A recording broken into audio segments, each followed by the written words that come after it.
by serial killers Otis Cole and Angry D. Lucas. She is currently working on her memoir. You can find Susie Q on the Dark Outpost, where she delivers hot shots of intel.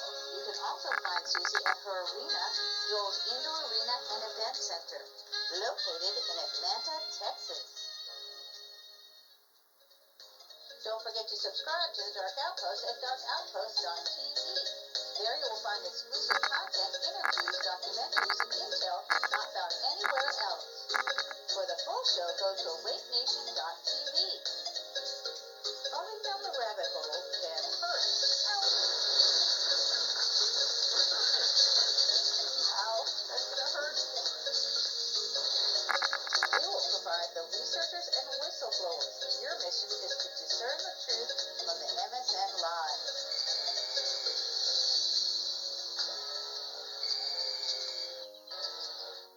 And now for the interview portion of the Awake Nation. And awake we go with a shot of espresso. It's showtime. And joining us now, as he does on a regular basis, the fantabulous Paul Dale Robert. Hey, how's it going, guys? All right. Really good. Hey, you guys were mentioning William Still. I know that guy. Oh, you do? Yeah. He gets around. Yeah, he does get around. And then also, too, for Heather Day, I have a cousin named Grinolyn Day. Oh, cool. So okay. we might be related by through marriage. I don't know. Maybe, yeah. Nice. But anyway, Well, yeah. So she brightens everybody's day, especially ours. So Yes. oh yeah. The Epstein thing that's mind blowing, and all the people that are involved in it. Well, it was more than minds that were blown there. I'll tell you that. Oh yeah. I know what you're talking So, about. Paul, what were you going to talk about today? Because we talked a little bit off air about Heather O'Rourke, who was one of the big stars of Poltergeist. Yes, we're going to talk. I was on a documentary called Case Closed with A.J. Benza. And the Poltergeist movie was cursed. And this is me right here being interviewed by the cast members of Case Closed with A.J. Benza on the Poltergeist curse. There was 5 deaths. That's Bill Murphy of Factor Fate. And he was very much interested in the Poltergeist case.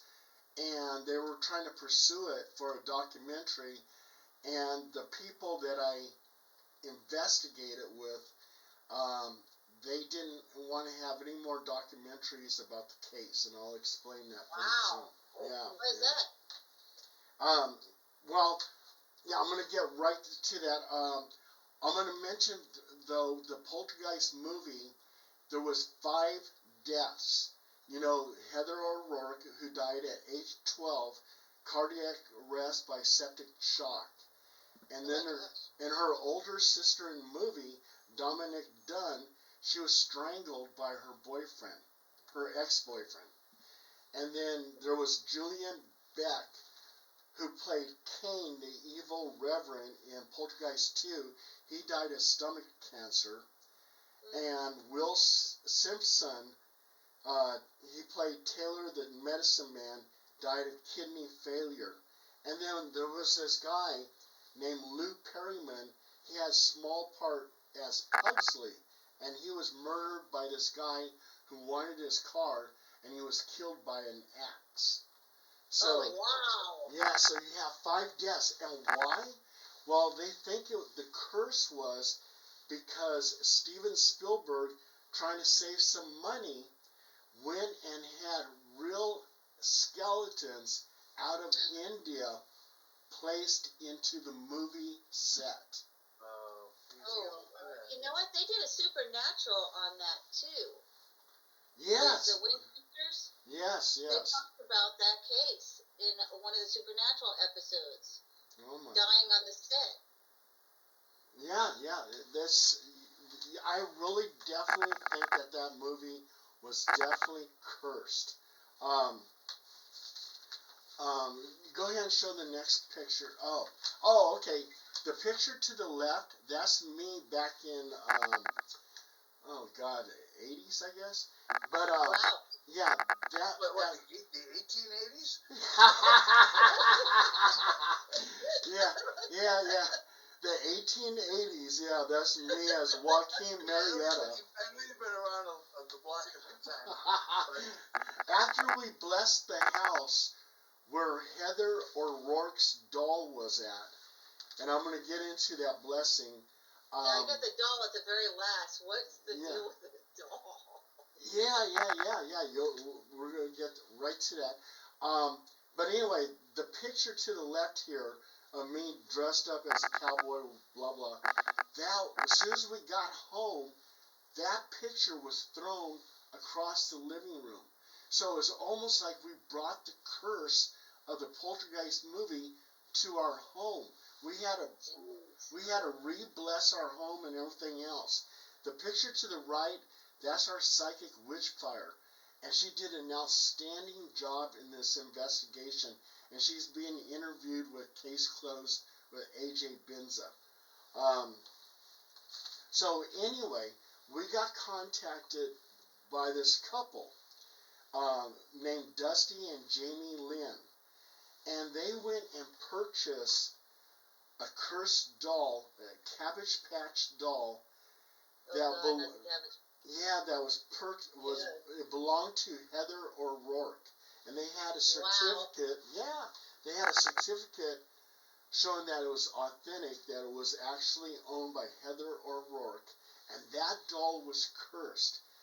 And here's some of the things that was happening to this family. Dusty and Jamie Lynn, that's the family. Jamie's stepbrother, in a soccer accident, ruptured his spleen and broken ribs. And the curse now is with this family. The father-in-law, he falls ill. He goes into a coma. He's got something called encephalitis, brain damage. Yeah, brain damage. Jamie's friend committed suicide by gun. Dusty's friend Don died of a heart failure. Uncle Jeff died of a heart attack. Uncle Jeff under Jamie's side. Jamie, she's hospitalized on a rare intestinal infection. Their dog Zeus, he dies. Dusty is fired from his job. The dog has dental issues. It's costing him a fortune to get his teeth fixed.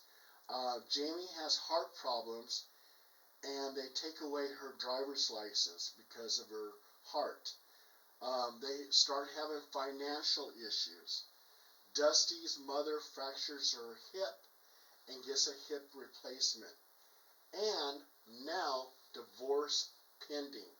Jamie and Dusty are not getting along, and they're talking about a divorce. So out of desperation, Dusty and Jamie contact me and my psychic wishfire, and we head over to the house, and that's where we confront Heather O'Rourke's doll.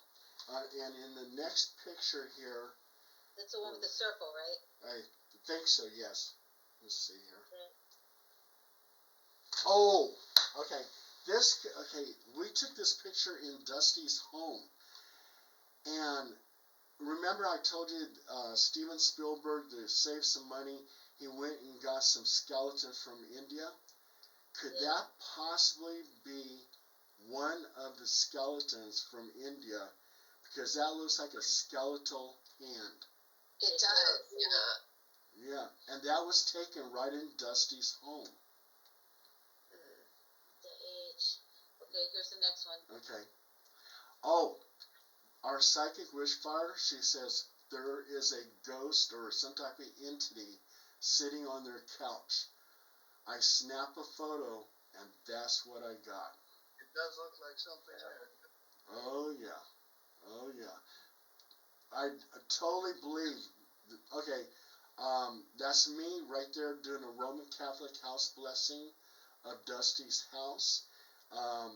That's Wishfire to the right, and she captured an EVP, and she's excited and wants me to listen to it.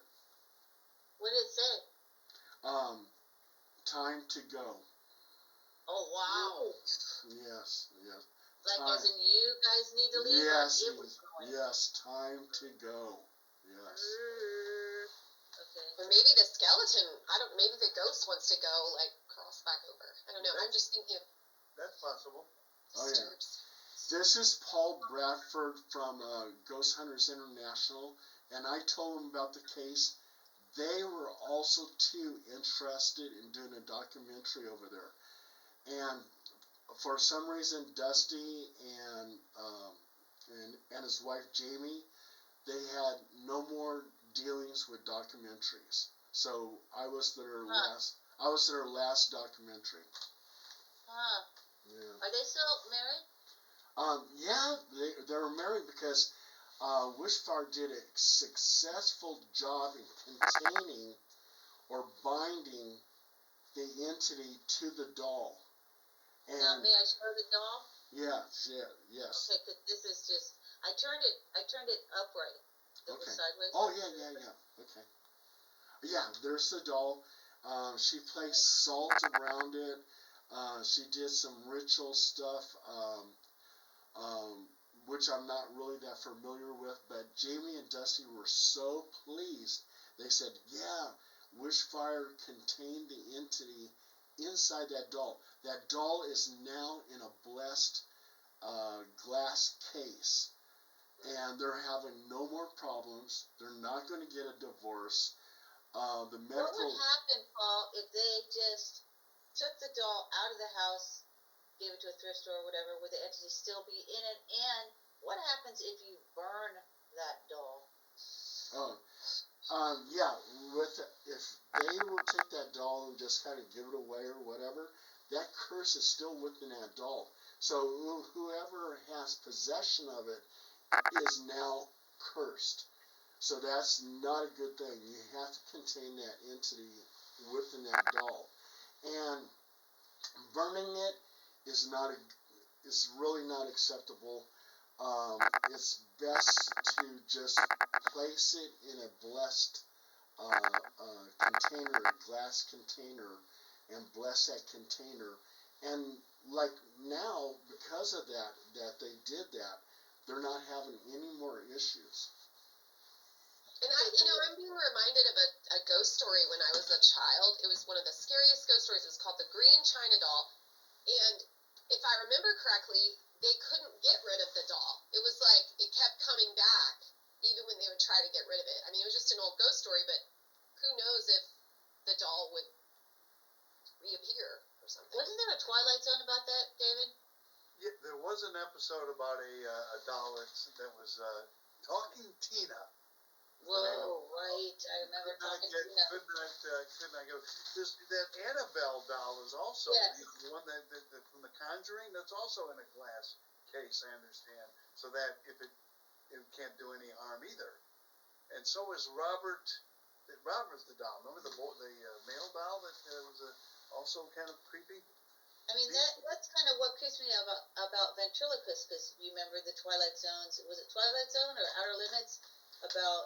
Was it one of the first Twilight Zones? The Outer Limits never had a ventriloquist, but okay. The Twilight Zone did. And in which the dummy actually talks because it's got an evil entity in it. Yes. Yeah, that family that had the blessed Heather doll, and they named it Heather. The Cabbage Patch doll was named Heather. Oh no! It was Heather's doll. Heather's doll. Yeah. The dolls. Not Heather Day's doll. Heather O'Rourke. Yeah, and the doll itself was called Jody. So Heather called. Yeah. What? She named. Wasn't Jody the name of the entity that was in what was it, Amityville Horror? I don't know if it was. Yes, in Amityville Horror, the entity that kept on showing up to the kids, the little girl says, I play with them, and she says, who is it? And she says, Jody. Huh? I didn't know that. Wow. I wonder if Heather Have was. you ever Googled, like, to see if Jody is representative and anagram for some kind of evil entity? Very possible. It's very possible.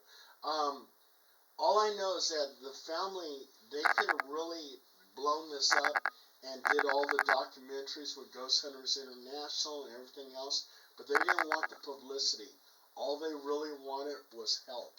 And I was glad to participate in something like that. And Wishfire did a really outstanding job in blessing her home. And then I blessed it afterwards. And it was so nice to get that phone call from them where they said, yeah, Paul, guess what? We're not having any more problems. That negativity is gone. So that was really nice. Yeah, I just looked it up. Jody is one of the supernatural elements in the Amityville house. Jody was the imaginary friend of Missy Lutz, as suggested by George Lutz. The book added the idea that Jody was more than an imaginary friend and was a demonic pig. Amityville Horror 1979 film added more to the lore, such as it actually being a large pig that could be seen from the windows of the house. Amityville Horror 2005 film, they revamped Jody to the daughter of Ronald DeFeo Sr. and Louise DeFeo. It should be noticed that the real DeFeos never had a daughter named Jody, so it's entirely possible she's the remake incarnation of Allison DeFeo. Wow. That's very interesting, Penny. I don't know what to say to that. Yeah, I was trained in espionage with movies. Hey, I'll tell you one thing. When I was blessing that house, though, I was extremely dizzy. I thought at any time I was going to pass out. And then finally, at the very end of it, then I felt better. But do you have like devices to measure frequencies or anything like that you use when you go to these places? Like, I just wonder, was there a magnetic field or something? Yeah.